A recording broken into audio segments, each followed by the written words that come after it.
It's showtime, baby. Let's go. Woo!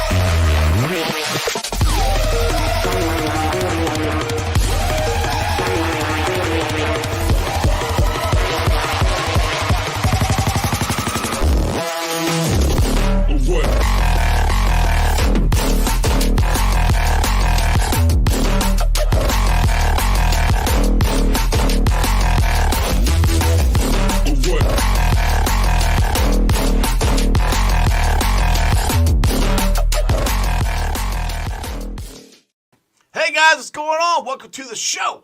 This is Sports with Strawberry Ice. I'm your host, the Iceman, Jeff Trunapole. And as always, I bring you sports from a West Side point of view right here in the great city of Cincinnati, Ohio, home of some of the best chicken wings around. Midwest best, baby. They got Uno wings. They got G-Funk. They got CTB wings. They got delicious chili. Dude, it is awesome. Go check out Midwest best. I am planning on going there hopefully this weekend. Get the Uno wings, CTB wings, something, the G-Funk. They are absolutely delicious. We got the Super Bowl coming up this weekend. So check out Midwest Best. And you can get it DoorDash. They can cater to your Super Bowl party. DoorDash it. They'll take care of the rest. It'll be awesome. Check out Midwest Best. What's up to everybody? This is Sports with Strawberry Ice. Thanks for watching. I am live streaming. If you're watching right now, please hit the thumbs up, hit the subscription. Live stream on ZTV, YouTube, Facebook, X, Rumble. Podcast will be on later on tonight if you're listening on there. What's up? It's on YouTube. It's on Beanpod, Apple, iTunes, Spotify, Google, Stitcher Play, pretty much wherever you get your podcast.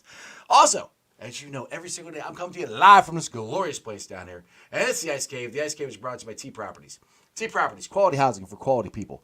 Check out the website at www.tpropertiesllc.com for all your rental property management needs and your rental needs. And then we're talking baseball today, but we still hit the jackpot when we drafted Joe Burrow. So, next year, 2025, I get it right. We're going to the Super Bowl. It's going to be in New Orleans. Make sure you're geared up. Where to get the Jackpot Joe, your hats, the hoodies, all that cool stuff. Remember, portions of the proceeds go to the Joe Burrow Foundation and the Joe Burrow Hunger Relief Fund. And by the way, if you guys hadn't noticed, I got some cool stuff on ZTV's website for Strawberry Ice. If you guys are interested in buying any stuff on there, we got hoodies, hats. We got some pretty cool jerseys out there too. You might want to check out. So that's on ZTV online. Let's get to my guest today.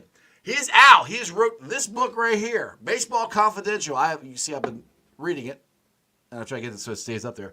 It's all about different baseball stories. Pitcher's mound visit, Tom Browning, Casey Stengel. It's awesome. Let's get to Al. Al, how you doing, man? Hey, good, Jeff. Good to see you. Hey, thanks for the invite. No problem, man. I like the book. It's really cool. Where did the idea come from to get this book going anyway?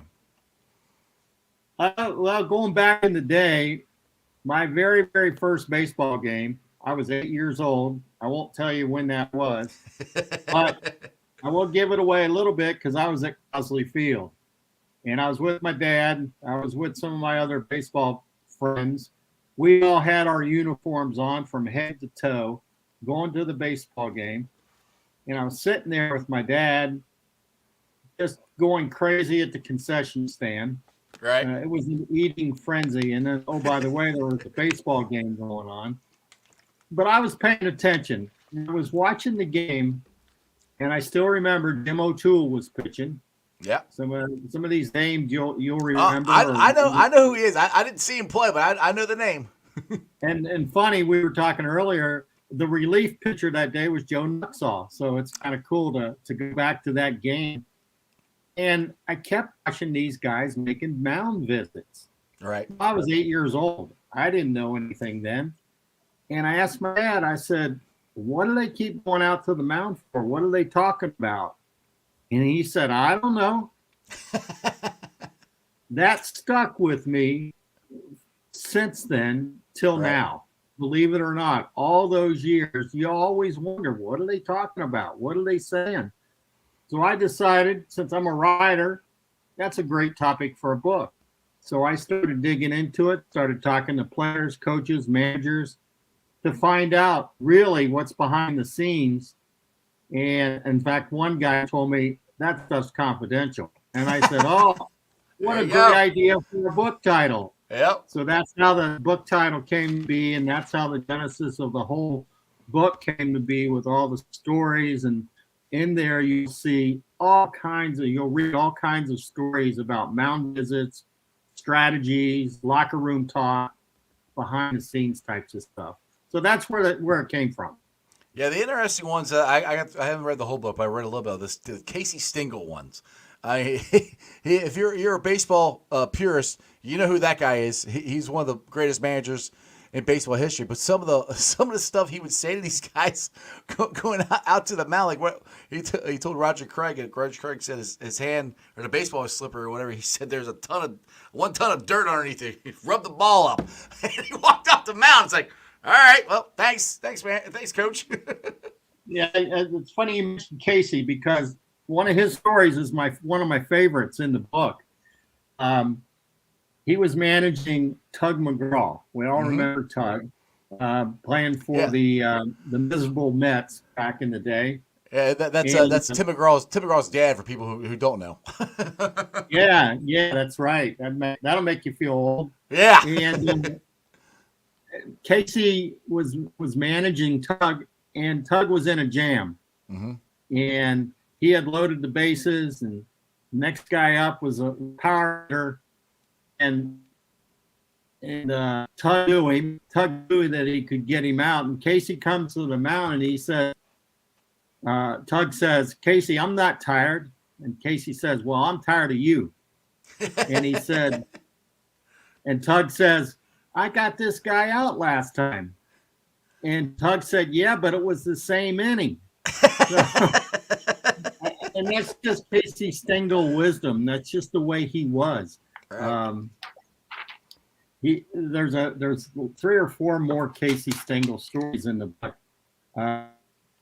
The other favorite of mine is, I forget who was pitching, a guy I'd never heard of. He loaded the bases. Willie McCovey was coming off the bat. And Casey goes out to the mound. Now here, I'm trying to understand, what do these guys talk about? Right. And I dug into this. I didn't get to talk to Casey, obviously, but he's tra-la-la. That's the only thing he said to his pitcher. He goes back to the dugout. The batter's up the bat, hits into a triple play. Pitcher gets out of the inning. He gets out with no runs scored, even though the bases were loaded. And he comes back to the dugout, and he had no idea what tra-la-la meant. He looked at Casey and said, Casey, what's tra-la-la mean? Casey looked at him without batting an eye and said, triple play. Talk about making the story. Right. That was just story fit the situation. Exactly. That was just like something just to get his mind off of what was going on. Like he instead of concentrating on, oh crap, I gotta get out of saying, what the hell does tra-la-la mean? he's trying to pitch. And throughout the book you'll read about, that's really what happens. That's really why these guys go to the mound. It's to give the pitcher a breather. It's to give them a break. It's to get their mind off of some serious situation. That almost every person I talked to said that at some point. Yeah, you'll hear the things where they go out and tell a joke, or they'll go out and say, where are you having dinner tonight? But all that stuff is to distract them from the moment. So that happened a lot. That happened with just about everybody I talked to. Right, exactly. It's kind of like the movie Bull Durham, where they walk out there like, what's going on here? It's like, well, his I can't remember, he's wearing the women's lingerie. It's not connecting right, and we gotta get a kill a chicken for this guy and stuff. That's right. Like has nothing to do with baseball. They're all thinking about those different things, which is, it's funny because in baseball, you got to have total concentration, being especially the three main guys, the pitcher, the catcher, and the hitter. And let's roll to the other part of it is the relationship between the pitchers and the catchers, because you're talking about Tom Browning on here, and unfortunately he passed away. But his personal catcher was Bo Diaz. You got that in the book. And Bo Diaz was one of my favorite catchers to watch. I actually got to watch him play. But that relationship where there are certain pitchers that only want to pitch to that catcher. Yep. Lester and John Ross. Or not John Ross. David Ross. David Ross, thank you. But that just what are the stories for those, how they got their own personal catchers? Well, there's a lot of stories in there about that whole concept. They're not necessarily funny, but they're serious, and they talk about personal catchers. You named it right. And Bo Diaz and Tom Browning were a classic pair. Mm-hmm. There were times when Tom would be pitching to Bo, and Bo would look out there, not even make a mound visit, but point to his head, just like this. And Tom would look at him, and he knew that he was due for a break, right, screwing up, needed to focus, all because of what Bo did. Mm-hmm. And Bo knew his pitcher, and he pointed to his head, and then Tom did fine after that. There was another time where Browning was just really doing bad, and Bo Diaz went to the mound and said, "Hey, look, just throw hard." Just throw it. And he did that, and he retired the side. But it's not the actual words that he said; it's the fact that he gave him a break, took his focus off, relieved a little bit of pressure, just like you said. Mm-hmm. And then all these guys, there's a chapter in there about 𝐁𝐄𝐒𝐓. Mm-hmm. Of course, he played for the Reds, and now he's with managing the Miami Marlins. And he was a strategist. He would make mound visits and move his infield around. And he loved to pull them in and push them out and do the shifts before shifts were really, really popular. Sounds like David Bell. Well, this was when Skip was a player. Oh, okay. Okay. I got you. And making mound visits. Of course, back then you could make mound visits without worrying about a count. Not now. And there's a story in there about Brett Boone, who I talked to at length about all of this. And he spent a lot of time telling me about moving infielders around. And then he had a conversation with his pitcher. He made a mound visit and said, "Look, we're going to pick this guy off at second." And he had a pitcher that didn't like to throw to second. And he had to make more than one mound visit to get his point across. But that's back in the day where infielders proactively started mound visits. You don't see that much today with the rules. Yeah, that's one thing that's pretty much taken out of baseball, because they only got so many mound visits. Because I remember, Barry Larkin would do that a lot. He was the general. I always call him the general of the infield. But most of the time, actually, the general of the infield is the catcher, because he's the one sitting back there looking out and can help align, because they'll get out and do different signs or whatever to help align the infielders of where they're supposed to be. But now they all got little cards in their hats or whatever, and they can just look at it. So that's also kind of... the catcher's still guiding a lot of that, and I love to see that. I'll go to a game and just watch the catcher. Mm-hmm. I'm writing another book right now about women in baseball, and I'm talking about... I was talking to this woman that played baseball as a catcher, and now she's coaching for the Oakland A's and helping them in their minor league system. And she was telling me all this stuff that she does to coach catchers, and I never had a clue what all a catcher did. And she could talk for hours about catcher strategy. So I'm with you on that, and I just go to the game and watch the catcher. Yeah, it's they've, because I know I was a kid, I used to think the pitchers, pick what they threw. And then once I start getting into it, I'm like, the catcher's the one actually doing it. And that's why they shake off. And now it's all the, stuff on the wrist and everything now. Yeah. But that's the thing, is the catchers are always, they have got to be in every single moment of the game. That's why, to me, if you are a great catcher like Johnny Bench, who was a great defensive catcher and a great hitter, that is a very, very rare combination, because they've got to be mentally exhausted. Especially, like, Bench played every day. every day, and for him to be able to do what he did offensively is remarkable.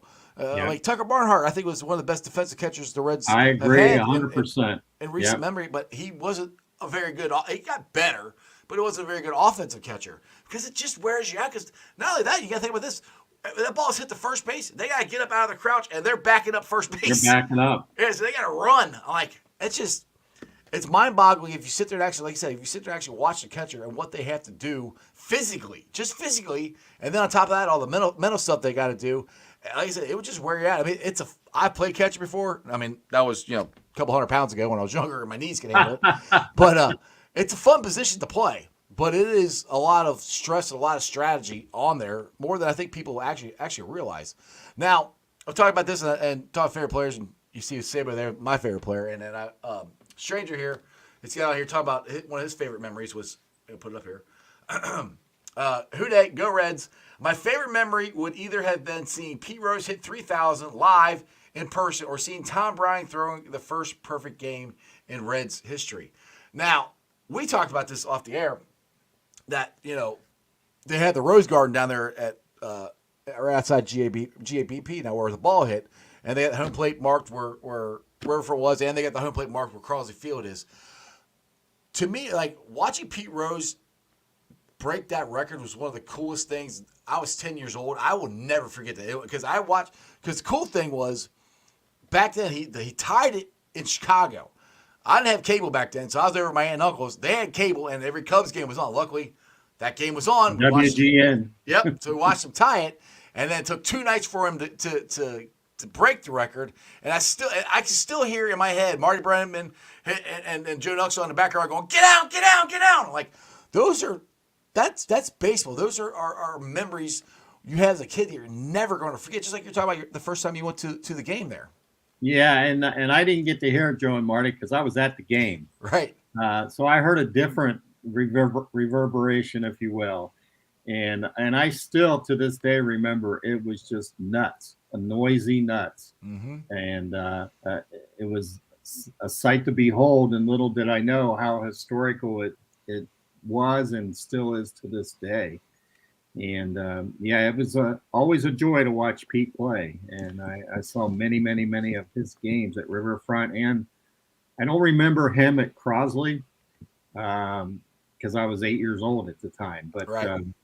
I remember, and he was wearing number 27 playing second base. So I don't think I knew that. Yeah. Then he switched to 14. He wearing Mr. Red's number because that's what Mr. Red wears. He's always 27. Yeah, I remember numbers, and I remember Merv Rettenman wearing number 27. So how many? Well, first of all, where can everybody get the book? I want to get that out. If you guys are interested, right now the most popular site is Amazon. Okay. And if anybody's interested in the Kindle version, the ebook, the publisher put it out at a ridiculously low price. Which doesn't matter to me. It's less royalty, but this is a labor of love, and I don't care. I just want people to read it. But you can get it real cheap if you want an ebook. But Amazon.com, the publisher is Austin McCauley. You can get it there, but they charge for shipping, and it takes a long time. Amazon's your best bet.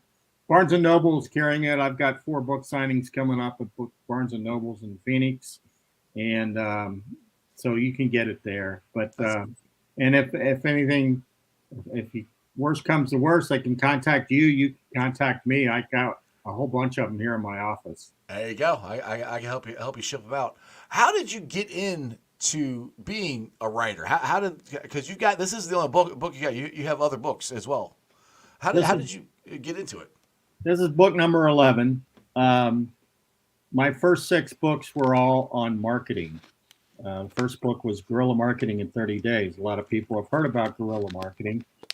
And I owned a printing and marketing company, and I was doing marketing consulting parallel to that. And then I started on the motivational speaking circuit, and I said, how do you really take this up a notch? And they said, you write a book. So I said, okay, I can do that. I can talk. I'll just write it like I talk, which I did. And it became a bestseller, my first book.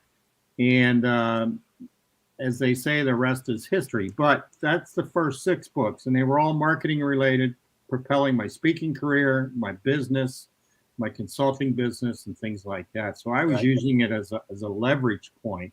Didn't make a lot of money off the book, but I made a lot of money off all the other stuff that came because of the book.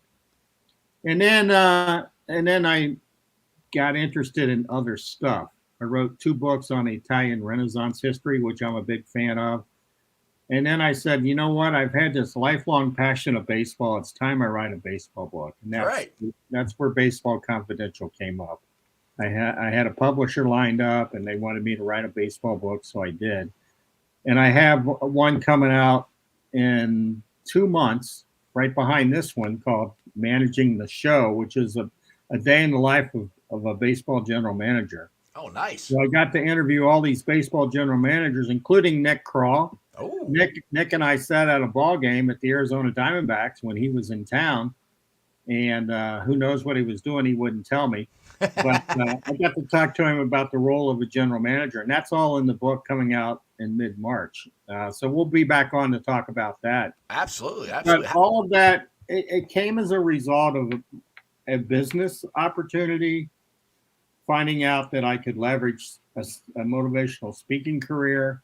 And I found out that I really enjoyed it, putting stories together, doing the research, talking to people especially, and I was pretty good at it, so I just leveraged that. I didn't sit down one day and say I'm going to write a book. It just happened because of all these other things. Right. So how do you get in contact with all the guys to write? We got how many 56 pages, or how many is in here? How do you get in contact with these guys? I got 200 pages on this thing. Contact with these guys to get the stories. Yeah. Out of all the people in that book, I probably talked to 3/4 of them in person. And with today's world of social media, you'd be surprised on how many people are on Facebook. Yeah. Twitter. That's how you get a hold of me. Yeah. Twitter. LinkedIn is a big one, especially for these female coaches that I'm working with right now. So social media. And then every now and then I use a referral. I didn't like to bug people. Yeah. I'm good friends with Marty Brenneman, and I wasn't going to ask him to put me in touch with all these people. Right. So you just leverage your network, use the social media. And I was working with my investment advisor last week, and he said, "Oh, I know this person that's with the Cleveland Guardians. You should talk to them." Or, "Hey, I'm good friends with the strength and conditioning coach of the Arizona Diamondbacks. You should talk to him." So those kinds of things just happen, and you just compile them. And I'm not shy about approaching them. And I've got a good message as to what I'm doing. Yeah. I don't take a lot of time. I have it structured. I'm pretty nice about it, and it's easy. And then I get the information, develop the stories, and then in the book it goes. So what's one of your favorite stories that you haven't told us so far that's in the book? Well, I talked to Dale Scott. Dale Scott's a very famous umpire. Okay. No longer in the game. Yeah. So I didn't know the name first, but then when you said Dale Scott, I'm like, oh yeah. Great guy. He lives in Oregon. And I talked to him. There's a chapter in the book about another set of ears, I think it's called, or something like that. Mm-hmm. Yep, I was just about to get to that one when you popped on. Yeah, and he had a mound visit situation one time where Buck Showalter was managing, and Buck made a mound visit. He was taking his good old time because he needed a pitcher to come in that hadn't started warming up. So obviously, stall tactics allow him to warm up. So Buck was taking his time, and Dale Scott came out to the mound and said, "What are you going to do, Buck?" Buck said, now remember, Buck's stalling. Right. So he says, I don't know, Dale. What do you think I should do?" Buck talking to the umpire. And Dale said, and I talked directly to Dale, and this is right out of his mouth. He said, "Buck, there's a reason I'm an umpire and not a player." He said, I'm the umpire here. There's no way that I would ever be a player or a manager. I can't tell you what to do, but you better make a decision right now. So Buck finally had to call the guy in, and Dale did his job by keeping the game moving. Right. But that was a fun story to hear Dale tell, because Dale, I just told it in 3 minutes here. Dale took 15 minutes to tell that story. Right. It's a fish story. The better the story, the longer it takes. Yeah, exactly.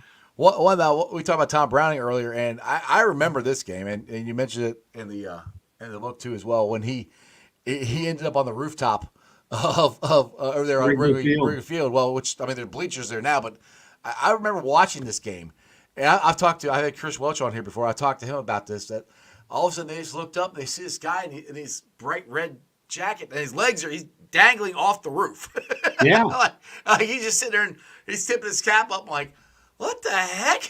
Like, Good. I didn't see the game. I've been to Wrigley many, many, many times. I used to live in Chicago, and I was always trying to figure out how he got out of the stadium and across the street. Right. I don't know if there was a tunnel system or what. I think somewhere that's covered. It wasn't in his book. I checked. But yeah, that's a good story, and there's pictures all over, and it's a great, great picture. That's a famous Tom Browning story. Well, the other one that I remember is in the 1990 World Series when we swept the Oakland A's, the extra inning game that Billy Bates scored. Oliver hit the bouncer down third baseline, and Bates scored. Browning was supposed to pitch the next night, and they were starting to run out of pitchers, but Browning's wife went into labor. So he's like, I'm leaving. You know, I'm gonna go. Don't think I'm going. I'm pitching tomorrow. I should need to be pitching. And Marty Brennaman or Lou Piniella want to know where he's at. They couldn't find him, so they actually called up to the booth, and Marty Brennaman put a APB out basically for Tom Browning. And they even did they even did it on the national broadcast. Joe Buck did it. I'm like, what? Yeah, I remember that. Now that you mention it, that's a good story and a famous Tom Browning story. Another one that I really like is Dennis Rasmussen used to play for the Reds. Yep, I remember him. He was playing for the Yankees at the time, and Yogi Berra was his manager. And Dennis was having some problems on the mound. And Yogi was about to make a trip out to the dugout. And the catcher, can't remember his name, put up a hand and said, Yogi, don't come out to the mound. Don't do it. Because he knew the pitcher could probably handle it, but the mound visit might shake him up. Right. And he said, Yogi, don't come out to the mound. Well, Yogi decided not to come out to the mound. And Rasmussen pitched one more batter and loaded the bases. Yogi about came out again, and he was held back because the catcher knew the pitcher. Right. Rasmussen threw to the next batter, and the guy hits a grand slam home run. Loses the game. And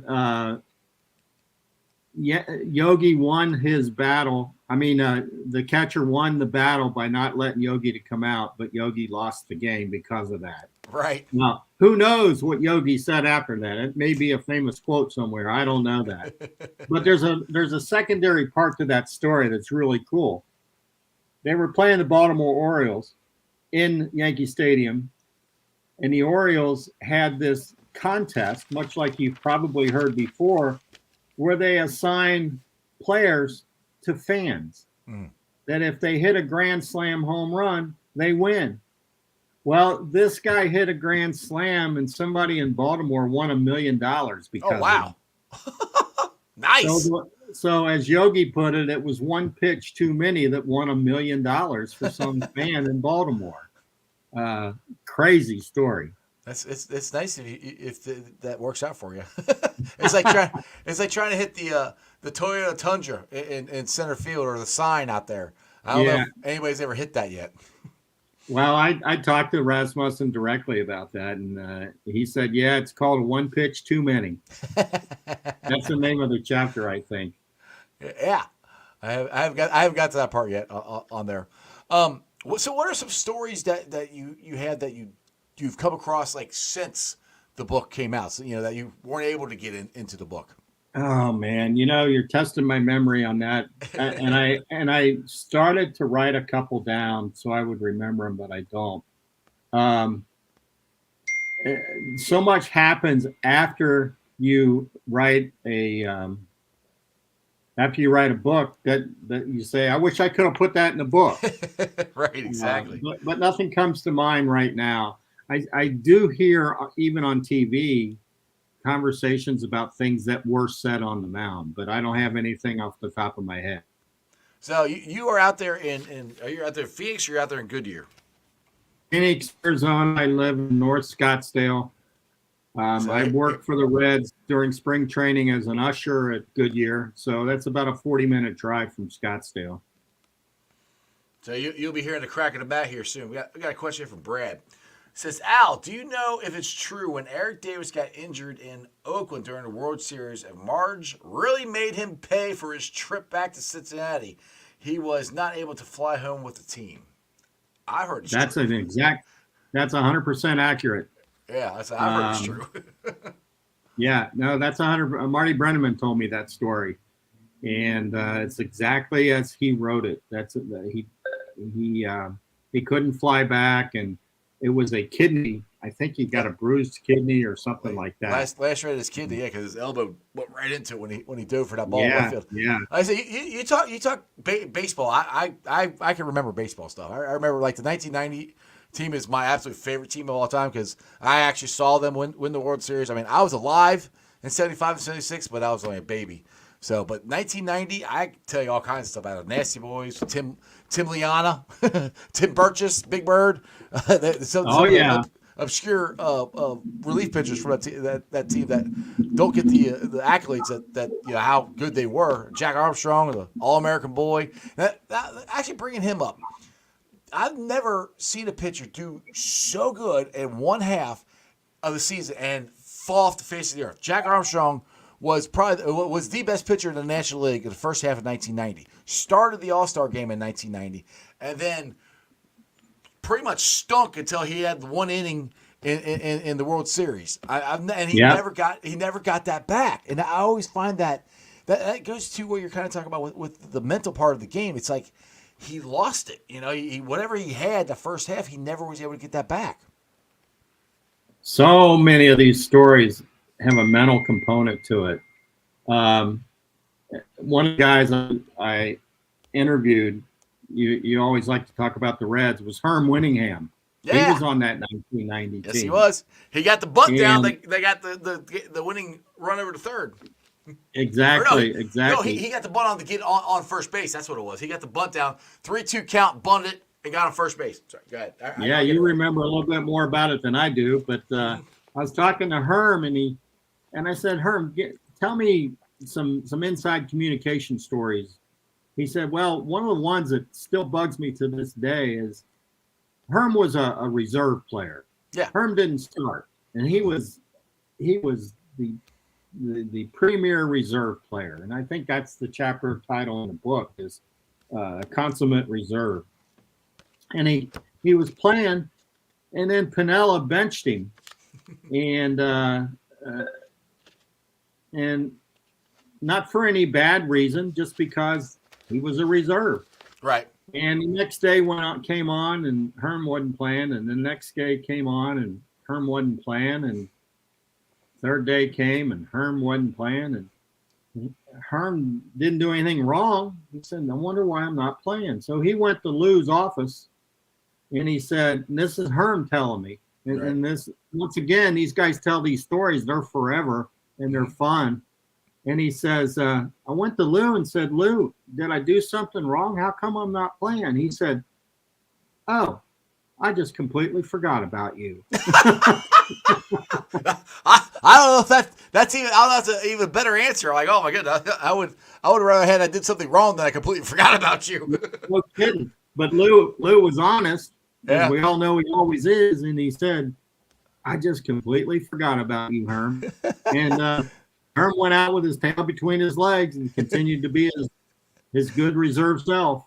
Yeah. Yeah, Lou Piniella, those are some stories. I remember the throwing the first base bag out in the right field. That was, I Oh was my goodness. I still remember, and again, talk about Marty Brenham and Joe. I can still hear Marty Brenham, and Lou goes out there and throws it even further out in the right field. Because I think we were outside playing basketball, and I was listening to that game, and I'm cracking up laughing, going, "What in the world is he doing?" But Yeah, I watched that game on TV.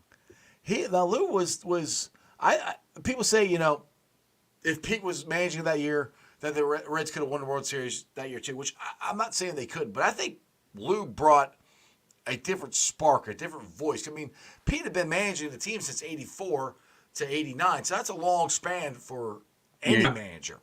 I think Lou coming in just gave him that spark, that energy, that tenacity that it seemed like they didn't have, because from 85 to 88, they finished in second every year. Because back then, the AL West we were in, only one team got in. You had to win your division, and then you went to the NLCS and then the World Series.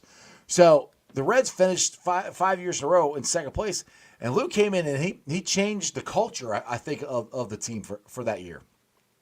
Well, Herm told me in the same interview that I did with Herm. He told me that Lou came in and did exactly what you said, and he said, "I didn't come here to get second place. I came here to win, and I want to win it all." And guess what happened? That little bit of a voice change caused everybody to play different, play harder, and they won it all. And that's the only time Lou won the World Series as a manager, is here in Cincinnati. And I would love to have known why he left, because I think Marge wanted him to stay, or Marge wanted Ray Knight to be the manager next, or something like that. I don't remember. I was not happy that Lou ended up leaving, because he was my favorite manager. It's tough to tell. I told you I have a new book coming out called Managing the Show, which is about baseball general managers, and there's a chapter in there about Bob Housem, and he was there when Sparky got fired. Right. So it's the same situation. Why did Lou leave? Why did Sparky leave? Well, Bob Housem also helped build the Big Red Machine too. So. Oh, no question about it. No question. That's why he's got a chapter in the book. Because he did some phenomenal things. Oh, he made one of the greatest trades in baseball history. A trade for Joe Morgan. Unbelievable. Yeah, it was a 5-way trade. I remember that. And I was blown away because Lee May was leaving. And I said, why in the world would you trade away Lee May? It moved to Doggy from third base to first. Yeah. I'm looking here. You got pregame speeches here. Little League World Series coach. You got some good stories about this one? Yeah, Scott Bergen is a Little League coach that has, like you, millions of views on YouTube. And he does funny videos. And I wrote them all up in the book. He gave me permission, and I've talked to him since. And he just really does it to give parents a lesson and not being over the top. And he'll talk about things. He'll walk to the mound, and he does this on video. He doesn't do it in real games. And he'll say, you know what? I just quit drinking, but your pitching's going to make me start again. And when you look at these things, you think they're serious, but they're absolutely hilarious to make fun of the parents that are just over the top. And he's got one right after another. He said, there's 6 million kids that play baseball, and I got stuck with you. And he's telling this to a kid on the mound during a mound visit. So there's a lot of stuff in there. And there's one pregame speech. I don't have it memorized, but it's in the book, and he talks about, all eyes on me, and he just goes through a reiteration. He says, our job here is to eat their lunch, and just all the stuff you wouldn't expect to hear, but it's really funny. I'll flip through it again here. I'll flip through it here again, and you got a funny mound visit with Dusty Baker and Max Scherzer. That would be an interesting one right there, because Dusty didn't pull his guys very often.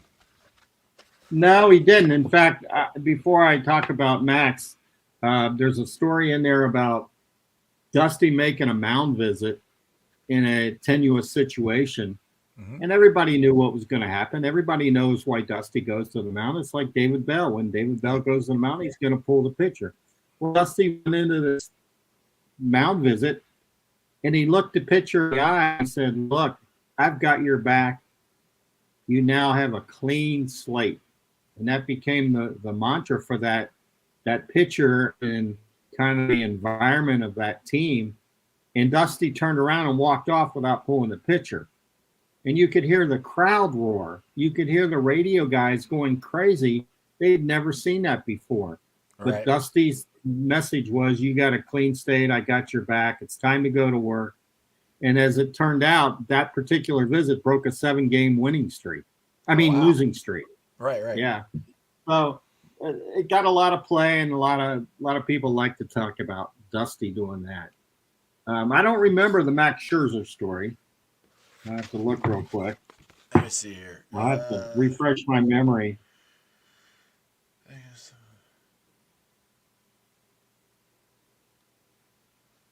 I can't read it that fast to actually get it out there.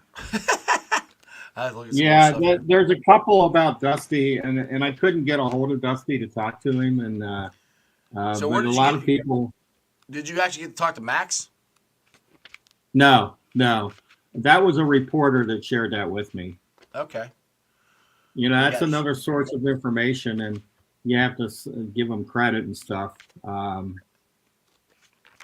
I do have one, another favorite. I guess you had to be there, but the stories in the book about Derek Johnson, pitching coach for the Reds, making a visit to Luis Castillo when he was still with the Reds. Yeah. And Castillo was not doing well.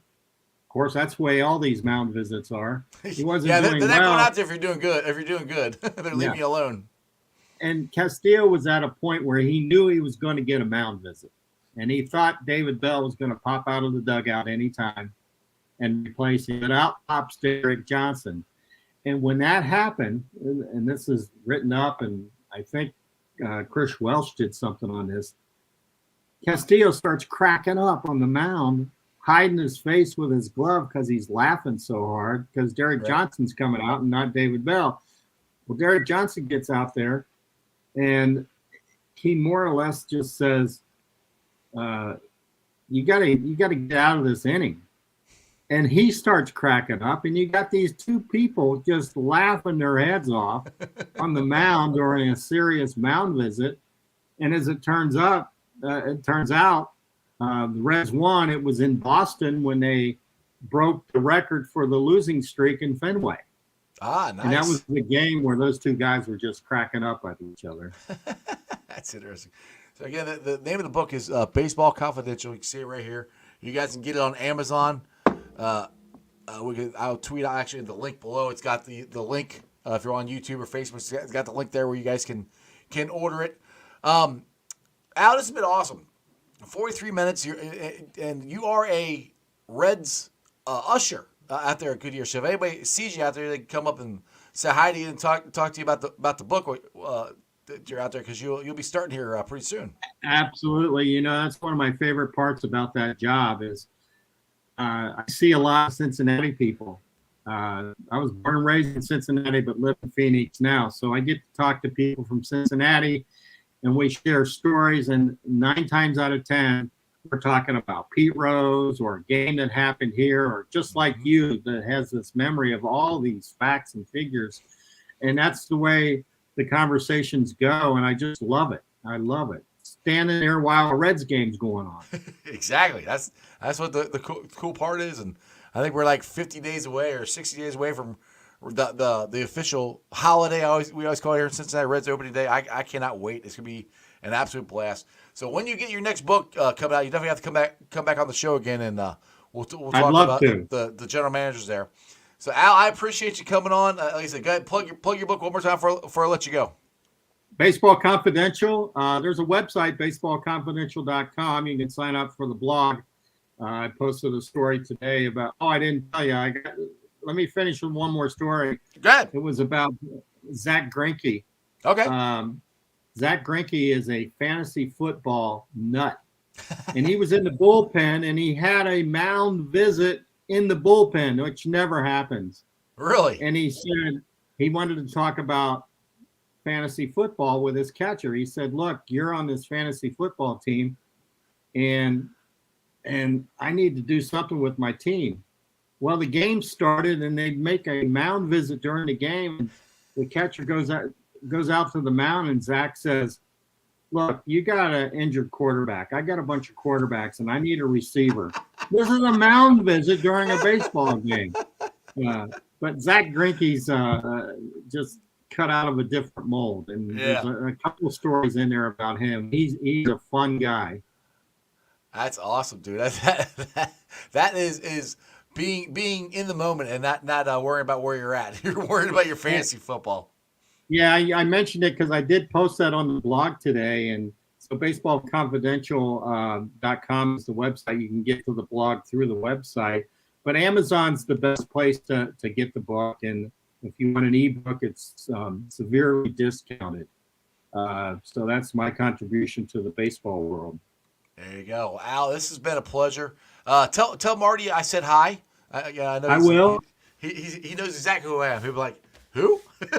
But no, absolutely. And hey, like I said, thanks for coming on the show. The next time the next book comes out, let me know. We'll get you back on here, and you have a wonderful day. It's a pleasure, and Who Day, and go Reds. Go Reds. All right, guys. I hope you enjoyed that as much as I did. Go check out his book. Like I said, I've been reading it. It's got a lot of cool stories in there. Different less stuff at the mound visits, different stories about baseball. The Casey Stengel ones, and I know Augie, if you're watching, you're a Yankees fan. You'll like the Casey Stengel stories. Those are the interesting ones that I liked. But go check it out. Like I said, we got Reds baseball coming up here soon. I cannot freaking wait. But as always, we got the Super Bowl coming up here. So if you guys want to get the most delicious wings in the city of Cincinnati for your Super Bowl party, you know where to check it out at. Midwest best, baby. They got Uno wings. They got G-Funk. They got CTB wings. They got delicious chili. Dude, it is awesome. Go check out Midwest best. Look at that pulled pork sandwich. That's making me hungry. This is one thing bad about doing a show at 5 o'clock, 5:30. It's dinner time, and I'm hungry, so I think I'm going to get the heck out of here and go eat. But thank you for watching. If you are watching, please hit the thumbs up. If you're on Facebook, you can give me a hit the stars, which is down below. There should be a star, so you can give Strawberry stars.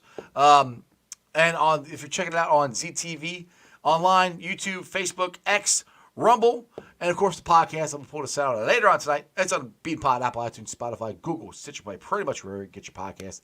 Please make sure you rate, like, and review. Like I said, give me a thumbs up. Share the video out. That helps me get out to the masses. Like I said, my Facebook is blowing up. I reached 1.3 million impressions, which is unbelievable. I can't believe that many people. I don't really understand what impressions are, but I know 1.3 is a pretty big number, so I'm pretty excited about that. So make sure you follow me on Facebook, on X. You can also follow me on Instagram, Threads, and TikTok. Other than that, you guys have a wonderful day. Tomorrow, it's going to be a big day. Now, we got Graham Ashcraft on. He's going to be the second time that Graham's going to be on the show. We're collaborating with Reds Daily. They are going to give away 2 autographed Reds cards here of Graham Ashcraft on our show. The way to get your name in this is like all the rest of our giveaways. Go to ZTV Online. Go to where the Graham Ashcraft graphic is. Go there. Put your name in. Make sure you subscribe to the show because I'm going to give it away live. Also, go ahead and give Reds Daily a follow because they're the reason you got the baseball cards. They're also doing another giveaway through Graham, and I think it's a jersey, but I cannot remember. I don't know why I should write that part down, but there's another giveaway that they're doing. So you guys can go to Reds Daily, their Instagram, and make a comment underneath the Graham Ashcraft video. And I think Graham's going to be picking the best comment to win that. So we got a lot of giveaways tomorrow. Graham Ashcraft coming on. Graham Ashcraft. Let's say Ash. Graham Ashcraft coming on. So this will be the second time he's been on. I cannot wait for it. So I'll see you guys tomorrow. And other than that, throw it up. That's just sports, baby. See ya!